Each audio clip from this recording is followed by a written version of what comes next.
إذا ممكن من التحكيم لا نخشى ولا نخاف، هو في الأخير ديربي، وفي الأخير تنطلق الأجواء المغاربية على بركة الله، وننطلق في النهاية الحلم من أجل يوم تونسة الكرة الأفريقية بعد الترجي. أولاد العاصمة يأملون، ترجع الكرة التونسية ملعوب الخبرة مرياح، حقق اللقب 2006 مع فوز البنزرتي مع النجمة الساحلية. يمشي الباترون ذوادي، خلص يا ذوادي، الذوادي وكرة ومش ممكن فيها ضربة جزاء، ممكن ضربة جزاء، ممكن الحكم قال لا. خمم في الكاس، هناك ينتظرون، هناك يتأملون، هناك يدعون، والكرة ترجع مرة ثانية، ترجع كرة خطيرة وحذاري، وكرة تمشي ركنية للماس، ضربة الزاوية، ضربة مرمى، ضربة مرمى أحسن. 14 دقيقة لعب في الشوط الأول. الفاينل واضح، النادي الافريقي عنده مساحات، عنده سرعة اتاك ما يرحمش، لكن يلزم يثبت في الدفاع. فوزي إذا العيفة يلزم المساكني والدراجي، إن شاء الله اللقب أكيد تونسي كأفضل لاعب في إفريقيا محليا 2011. فما إصابة لم يكن يموه اللاعب الذوادي. اختيار أفضل لاعب في إفريقيا سيكون في حفل في أكرا بغانا. شتيبي اللي سجل هدف الترشح في السيمي فاينال في الدقيقة 95 على الانتر كلوب أنغولا بقذيفة من شطيبي. حذاري حذاري، كرة صعيبة يتلقاها الحارس بن ايوب. اليوم مرياح بعد 25 دقيقة يخرج، وخفنا على الذوادي، شفتوا الإصابة كانت تخوف من اللاعب المراني. هنا الكرة، هنا الكرة، وهنا اللقطة، وهنا شكلها ضربة جزاء، هنا شكلها ضربة جزاء. على كل حال هذه بعض الهايلايتس لملخص ال 25 دقيقة الأولى. أنا نشوف أنه التغيير مرياح باش يعطينا كرون آخر وجرينتا أخرى وإصرار آخر. العزيمة، الانتصارات الكبرى تسجل في المصاعب الكبرى، والنادي الافريقي يعني مشى بخمسة. سلطاني من غير اخطاء، من غير اخطاء، يشوط مليح، والتسديده والحارس مش ممكن بن ايوب، مش ممكن. الان في كل تسديده واحد قلبه على يديه او يديه على قلبه يقلبناها، يعني قلبه على يديه، قلبه في يديه ويديه على قلبه. هيا هكا نلقاوها، انت القاها لي المره الجايه، القاها لي المره الجايه، القاها لي يا بن ايوب. لماذا هذا الخوف؟ لماذا ياخذها ديوب يوصل كرة في رواق.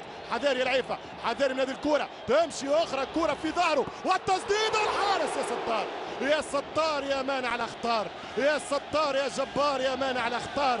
الكرة تخرج للركنية، ضربة زاوية. الماس يضغط الآن، الماس يضغط، ويلزم نعمل تغيير لأنه النادي الأفريقي يلعب 10 ضد 11. ما نستناوش برشا مريح. ممتازة هذه المرة على القائم الأول.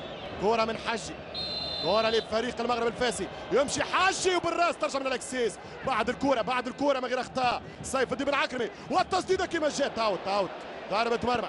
وهذه التسديدة وهذه الكرة كانت قذيفة قوية جدا. التسديدة من المغرب الفاسي، كرة ترتتم بالعارضة، وهنا وين تاحت الكرة؟ هل تاحت بكل محيطها ولا؟ فما جزء من الكرة صحيح داخل وراء خط المرمى يا بن ايوب لانهم هاجوا، والكرة ترجع.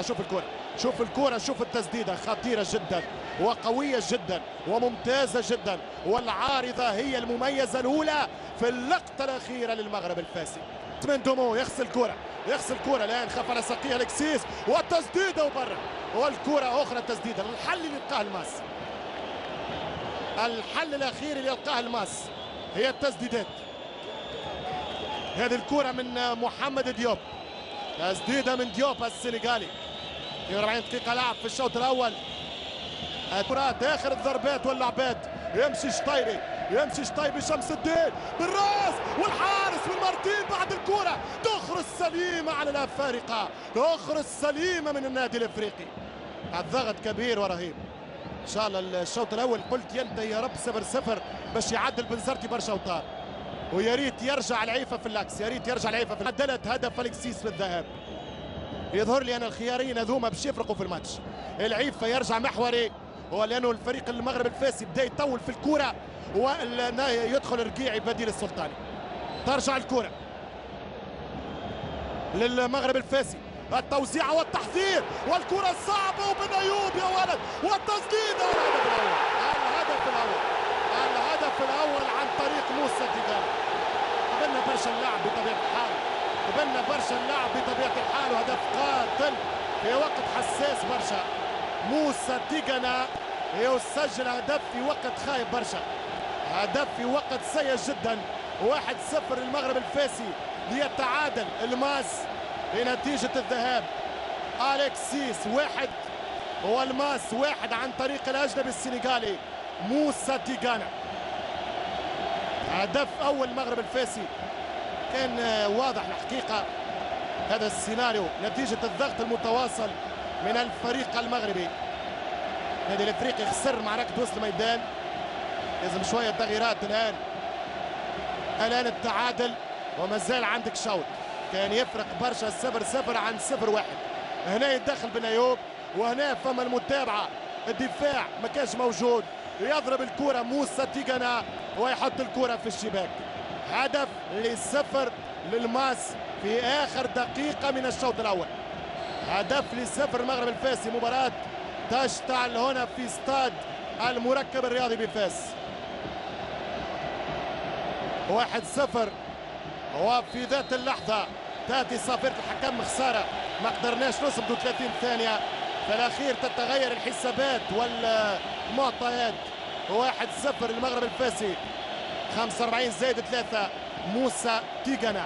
الشوط الثاني شوط الكاس، شوط الحسم. ان شاء الله التغييرات اللي يقوم بها فوزي بن زرتي لطفي الرويسي تعطي عودة النادي الافريقي في هذا اللقاء الصعب والصعب جدا. ترجيحية لإعلان الكاس مغربية، لإعلان الكاس لصالح فريق المغرب الرياضي الفاسي. أنس سليتي وجها لوجه أمام أيمن بن أيوب، وفرصة تاريخية بأقدام فاسية ملعوبة. جول! مبروك للمغرب الفاسي، مبروك للمغرب الفاسي، مبروك لكل المغاربة. وبكل تأكيد الكاس تفضل مغربية بعد الفتح الرباطي، بعد الجيش الملكي، بعد الكوكب المراكشي. المغرب الرياضي الفاسي يتوج بطلا، يتوج بطلا.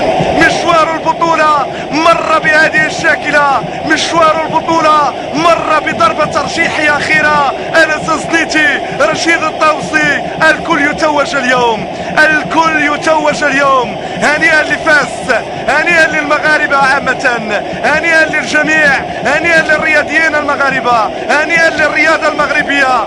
الكاس تظل مغربية وتتواصل مغربية. نحن الأقوى قاريا، نحن الأقوى قاريا. نؤكدها للسنة الثانية على التوالي بعد أن أكدناها لسنوات طوال. أنس سنيتي رجل المباراة، أنس سنيتي يصد ويسجل، أنس سنيتي يسير بالشكل الممتاز.